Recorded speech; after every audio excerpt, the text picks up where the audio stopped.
First off, I just wanted to say that this video is going to contain major spoilers about Zootopia, so if you've not seen the film yet, give this video a miss, then come back and find it once you've seen the film. Disney is amazing. No matter how old you are, I think this is something that most people can agree on. You know, most people would have grown up watching, you know, the classic Disney films, your Snow White, Cinderella, all these classic films. They, you know, no matter how old you are, you can appreciate that they're very good films. And movies like Big Hero 6, Wreck-It Ralph, Inside Out, and now Zootopia are really showing that they're only getting better. Or Zootropolis, depending on where you live. I did a bit of research about this, and supposedly a Danish zoo has actually registered the trademark of Zootopia in the UK, so the film had to be renamed as... Anyway, the animation techniques that are being used are just absolutely mind-boggling. Like, I watched a video by Channel Frederator where they talked about all the animation techniques, and it's incredible, like the difference between what they have now and what they had even when Frozen came out. It's just unbelievable. But the progress of animation isn't the only reason why Zootropolis, or Zootopia, is probably the best film I've seen so far this year. The story genuinely pulls you in. Like say, I'm a 20-year-old man. I went to see this with my friend, another 20-year-old man. We both loved it. I don't know exactly when this trend began of Disney films having stories that are a lot more hard-hitting and less predictable. Because as a child, obviously, I watched a lot of Disney films and I watched all your classics. But in the more recent films, I only really started watching again after Frozen. I watched Frozen, and that was obviously a good film. A little bit overrated, but nonetheless a good film. And again, Big Hero 6, Wreck-It Ralph, just incredible movies. It's just they held this idea of the plots being a bit more, you know, not even the adults maybe could have predicted exactly what was going to happen until they were intended to in the plot. And that's good storytelling, good filmmaking. Another great thing about this film is it's genuinely funny and hard-hitting. Like, it balances these two concepts really well. Like I say, 20-year-old men watching this film, we laughed at the funny bits that were supposed to be funny for the kids. We thought about things you're supposed to think about. And it takes, you know, very good storytelling to be able to do that and relate that to both adults and children. So obviously Disney have nailed that art. Very well practiced. And, well, it's a great movie if you're a furry. Disclaimer, I am not a furry. But let's move on to the big thing. The big picture, the real reason I wanted to make this video and talk about this film. And that's the themes and messages within the film. The whole concept of the story is that humans never existed, and that animals evolved to be more human-like and civilized instead of killing each other, you know, just cooperation, progress, working together, all that good stuff, which is of course great. But within the first 5 minutes of the film, we see a very relatable, very human concept, and that's the concept of prejudice. The heroine of the movie is Judy Hopps, a bunny who dreams of making the world a better place by becoming a cop, but from a very young age, she faces a world that doesn't really want her to do that, because she doesn't fit the stereotype of what the world is used to as being a cop. The kind of animals that are, you know, the big, strong, intimidating kinds of animals. But that doesn't stop her, and you really, honestly, you really get behind her and want her to succeed. Although, again, that is more good filmmaking than the theme itself, but it's still worth another mention. Okay, so at this point I'm going to say major spoilers from this point on. Up until this point you probably could have got away if you've not seen the film with only very minor spoilers, but in the next part of the video I'm going to be talking about huge plot devices in the film. So please, if you haven't seen the film yet, stop the video right now until you've watched it, because it's a great film and I don't want to ruin it for you. So the city faces a problem where 14 animals are missing, and they all just so happen to be predators. The mammals who would traditionally be considered prey, including Judy of course, put the blame on their DNA after it's discovered that they are all predators who have gone savage, which is in Zootopia, is a concept where a creature reverts back to how they would act pre-humanoid state, if you will. So predators acting just like savage, and you can't use a word in the description of a word. They act like the hunter you'd expect them to. So when the jaguar goes savage, he tries to eat Nick and Judy. That's what going savage means. It turns out in the end that it was actually a ploy by the assistant mayor, who is a sheep, an animal of course who we know to be prey, in order to turn all of the prey against the predators, to cast them out, as the prey outnumbers the predators massively. The reason she gives is that she's underappreciated by her boss, the mayor she worked for, who is a lion who seems at one point to be behind the missing animals, but is actually actively looking for a cure, and is later proven innocent when the real villain is unveiled. We learn during the film that both Judy and Nick Wilde, the con man turned sidekick fox, both had very negative run-ins with the other half. Judy was attacked by a fox for defending her friends, and Nick was excluded and humiliated by a group of prey.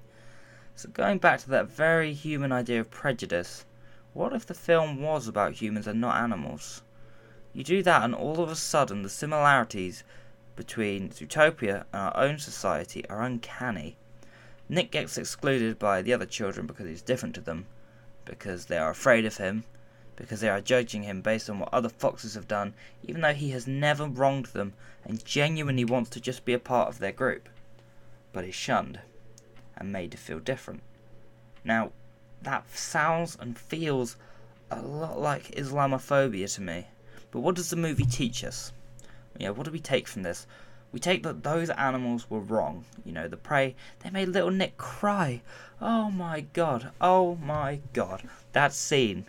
If your heart wasn't hurting just a little bit, then I don't know what to say to you, but I felt for him. I truly did. But the way it is done is not in the traditional Disney way. It's not just like, yes, you're not included in this group. It's a kind of scary scene. We see it from Nick's perspective. They're bearing down on him. They're making it very clear that they don't like him because he's different, and it's scary. Like how it's done. Like my at work where I work, we took a group of the kids. I wasn't on this trip, but they took a group of the kids to see the film at cinema, and one of the kids was actually genuinely afraid of that scene. It's quite an unpleasant scene. But it does make us think. Like, we invest emotionally in these characters. We feel alongside him. We experience this scary experience with him. We understand what that's like. Which is great, because this world that they're in and this experience he has is something that could be true in, the world we live in. Something bad happens. People look for someone to blame. They find that person or group and condemn it in its entirety, even if it's a very small portion of the whole group. We see Nick, obviously, as he is as an adult, as a con man, not making a particularly honest living. But then when you see him as a child, you see his mum putting his uniform on, and we really want something positive to come out of it.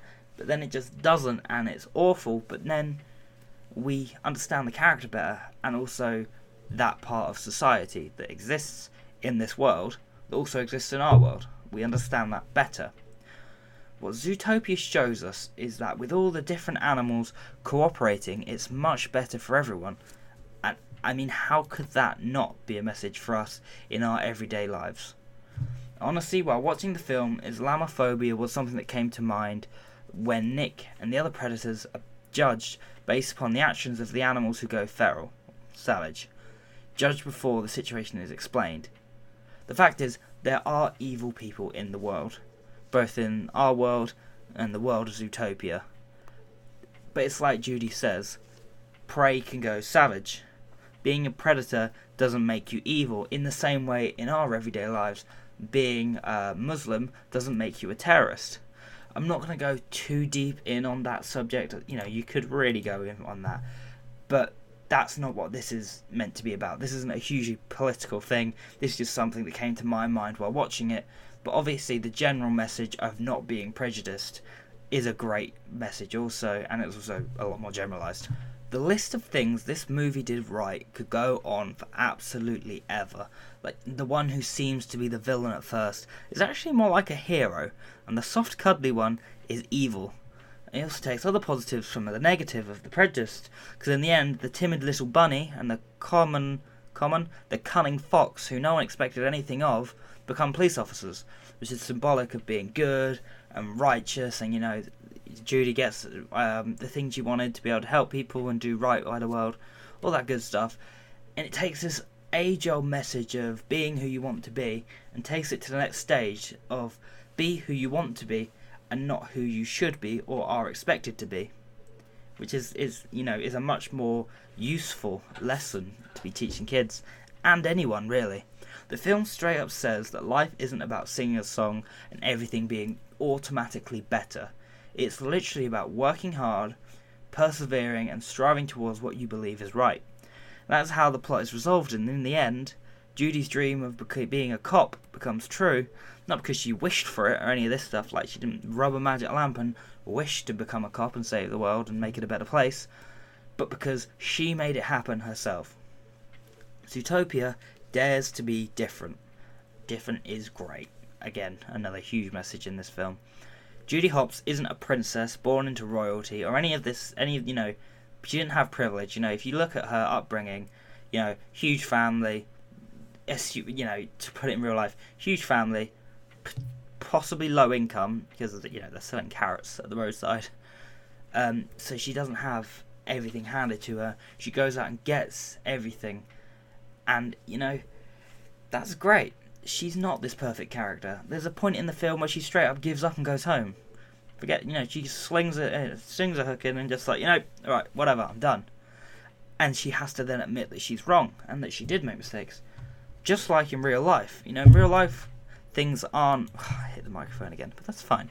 In real life, things aren't just handed to you on a plate. You do have to go and work for them. And that's what this film shows as well.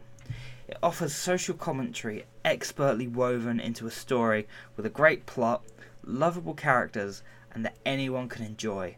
I really hope that Disney Animation Studios will keep going in this direction, because not only is it a great movie, but the lessons in it will never not be relevant to everyday life. Okay guys, thanks for listening. This has been a bit of a long video, but there was a lot to talk about. If I haven't made it absolutely crystal clear at this point, then I'll do it right now. This is a great movie. Like, even if you're not the biggest Disney fan in the world, it's really worth, because it's eye-opening and it makes you think. And I like to think that that's what the creators of the film wanted you to do. It wants to teach kids lessons, but it wants adults to have to think about these things. And I think it's good for everyone. So thank you for listening, and I'll see you next time.